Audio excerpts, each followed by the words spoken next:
नमस्कार, मैं डॉक्टर अभिषेक पांडे, सहायक प्राध्यापक हिंदी विभाग, योगदा सत्संग महाविद्यालय। आज हम बात करेंगे राष्ट्र कवि रामधारी सिंह दिनकर के जीवन वृत्त और रचना संसार पर। यह विषय स्नातक हिंदी प्रतिष्ठा के सेमेस्टर 3 के पत्र संख्या CC 5 में शामिल किया गया है। तो आइए सबसे पहले हम दिनकर के व्यक्तित्व का परिचय प्राप्त करते हैं। रामधारी सिंह दिनकर का जन्म मुंगेर जिले के सिमरिया नामक गांव में, जो अब बेगूसराय जिले में पड़ता है, में एक अत्यंत सामान्य किसान परिवार में 23 सितंबर 1908 ईस्वी को हुआ था। इनके पिता का नाम रवि सिंह और माता का नाम मनरूप देवी था। विधाता ने इनके जन्म के 2 साल बाद ही इनके पिता का साया सदा के लिए इनके सिर से उठा लिया था। विधवा मां और ज्येष्ठ भ्राता की देखरेख में इनकी शिक्षा दीक्षा शुरू हुई थी, वह भी गांव की पाठशाला में। ये बाल्यकाल से ही तीक्ष्ण बुद्धि के थे और मेधावी भी थे। कक्षा में हमेशा अव्वल आते थे, इसलिए शिक्षकों का भरपूर प्यार इन्हें मिलता था। दिनकर का बचपन ही नहीं, किशोरावस्था भी गांव देहात की मिट्टी में खेलते हुए बीता था, जहां दूर दूर तक खेतों की हरियाली थी, बांसों के झुरमुट थे, आम और केले के बागान थे, नदी थी, तालाब थे, पानी से भरा चौक था जिसमें नानाविध चिड़ियां और मछलियां थीं। प्रकृति के इस अद्भुत रूप सौंदर्य का प्रभाव उस किशोर मन पर ऐसा पड़ा था कि वे आजीवन उसे भुला न सके। संभवतः सहज संवेदनशीलता के ही कारण अधिक गहरा प्रभाव वास्तविक जीवन की कठोरताओं का पड़ा, जो दिनकर के परिवेश का एक मजबूत हकीकत था। गांव की पाठशाला से मैट्रिक तक की शिक्षा पूरी कर कॉलेज की पढ़ाई के लिए ये सन 1928 ईस्वी में पटना चले गए थे। सन 1932 ईस्वी में इन्होंने पटना विश्वविद्यालय से इतिहास में ऑनर्स के साथ BA किया था।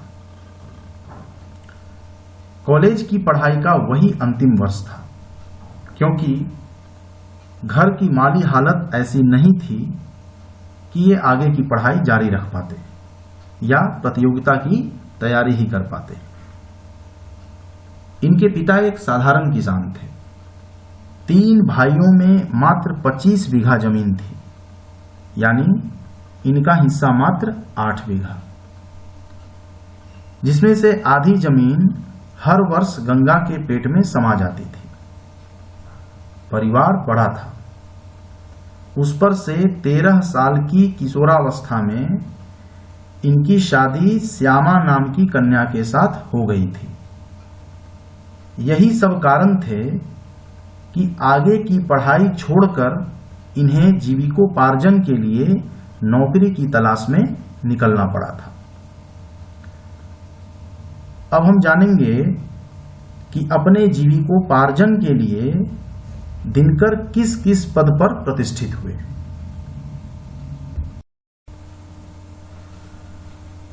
नौकरी भी जैसे दिनकर का ही इंतजार कर रही थी। बरबीघा हाई स्कूल मुंगेर में, जो एक नया स्कूल था, प्रधानाध्यापक के पद पर सन 1929 ईस्वी में इनकी नियुक्ति हो गई। पर उस विद्यालय में वे ज्यादा दिनों तक अपनी सेवा नहीं दे पाए, क्योंकि सन 1934 ईस्वी में उन्होंने बिहार सरकार के अधीन सब रजिस्ट्रार का पद स्वीकार कर लिया। ये सीतामढ़ी चले गए। लगभग 9 वर्षों तक वे उस पद पर बने रहे। इनका वह पूरा काल गांव देहात में ही बीता।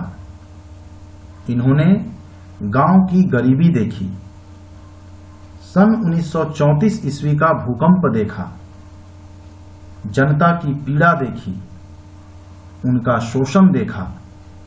फिर तो इनके अंदर का ज्वार उमड़ पड़ा और रेणुका तथा हुंकार जैसी कृतियों के रूप में बाहर उफन आई,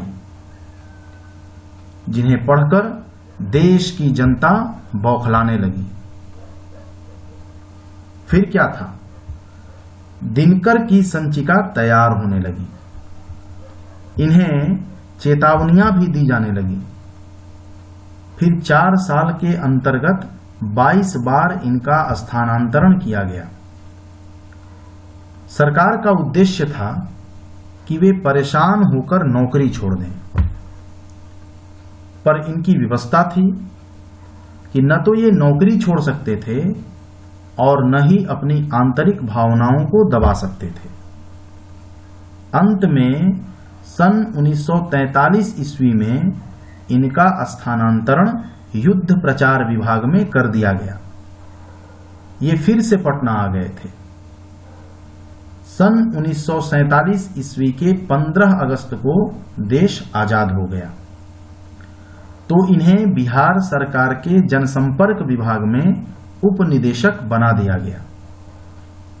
वहां इन्होंने 1950 ईस्वी तक अपनी सेवा दी।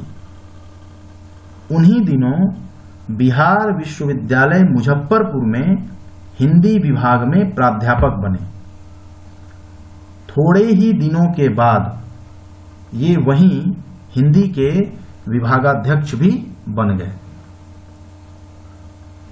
सन 1952 ईस्वी में जब भारत में प्रथम संसद का निर्माण हुआ, तो इन्हें राज्यसभा का सदस्य चुना गया था। 1952 ईस्वी में ये दिल्ली चले गए थे। इन्हें राज्यसभा का मनोनीत सदस्य बनने का गौरव प्राप्त हुआ। 12 वर्षों तक ये राज्यसभा के सदस्य बने रहे थे।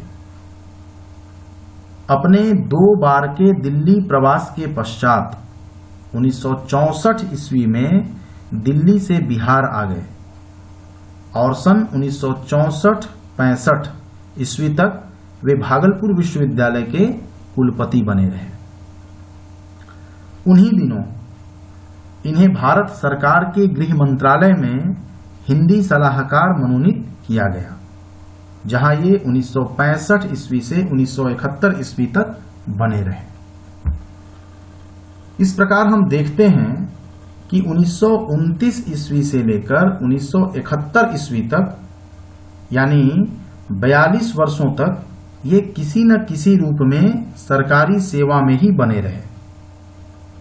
पर यहां यह भी कहना आवश्यक है कि इनका पूरा साहित्य इन्हीं 42 वर्षों की भाग दौड़ भरी जिंदगी की उपज है, जिसमें इनके जीवन की आर्थिक तंगी, जमीन संबंधी पारिवारिक झमेले, पत्नी श्यामा के साथ की बेरुखी आदि की भी भूमिका है। अब हम जानेंगे कि 42 वर्षों की साहित्यिक सेवा के एवज में इन्हें कौन कौन सा साहित्यिक सम्मान प्राप्त हुआ।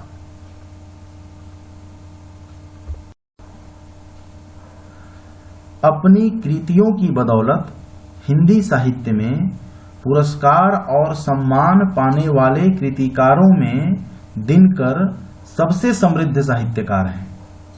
उन्हें भारत सरकार ने 1959 ईस्वी में पद्म भूषण की उपाधि से अलंकृत किया। वहीं 1960 ईस्वी में उनकी पुस्तक संस्कृति के 4 अध्याय वर्ष की सर्वश्रेष्ठ पुस्तक के रूप में साहित्य अकादमी से पुरस्कृत हो चुकी है। 1962 ईस्वी में भागलपुर विश्वविद्यालय ने डिलिट की मानद उपाधि देकर उन्हें सम्मानित किया है। इसके अलावे 1965 ईस्वी में गुरुकुल महाविद्यालय द्वारा विद्या वाचस्पति एवं 1968 ईस्वी में राजस्थान विद्यापीठ उदयपुर द्वारा साहित्य चूड़ामणि की उपाधि से भी वे नवाजे जा चुके हैं।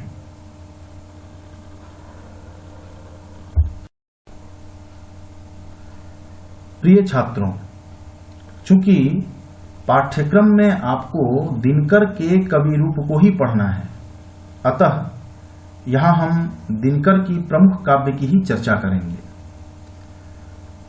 दिनकर के प्रमुख काव्य संग्रह इस प्रकार हैं: रेणुका, हुंकार, रसवंती, द्वंद्व गीत, सामधेनी, इतिहास के आंसू, धूप और धुआं, नीम के पत्ते, परशुराम की प्रतीक्षा आदि। जिस काव्य में कोई प्रमुख कथा आदि से अंत तक क्रमबद्ध रूप में चलती है उसे प्रबंध काव्य कहते हैं। दिनकर ने भी 3 प्रबंध काव्य लिखे: कुरुक्षेत्र, रश्मिरथी और उर्वशी।